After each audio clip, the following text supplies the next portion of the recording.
Iran আরব আমিরাতকে কড়া বার্তা দিল, বিদেশি শক্তি আপনাদের রক্ষা করতে পারবে না। মধ্যপ্রাচ্যের উত্তেজনার মধ্যেই সংযুক্ত আরব আমিরাতকে সরাসরি সতর্কবার্তা দিয়েছেন ইরানের পররাষ্ট্রমন্ত্রী আব্বাস আরাকচি। তিনি বলেন, আমিরাত নিজেকে ভুক্তভোগী দাবি করতে পারে না, কারণ ইরান তাদের ভূখণ্ডে কোনো আমিরাতি লক্ষ্যবস্তুতে হামলা চালায়নি, বরং সেখানে থাকা মার্কিন স্থাপনাকেই টার্গেট করা হয়েছে।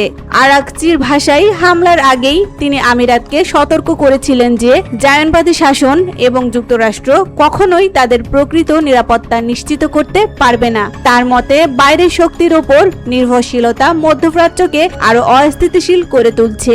ইরানের পররাষ্ট্রমন্ত্রী আরো বলেন, ইরান ও ইউনাইটেড আরব আমিরাটস প্রতিবেশী রাষ্ট্র।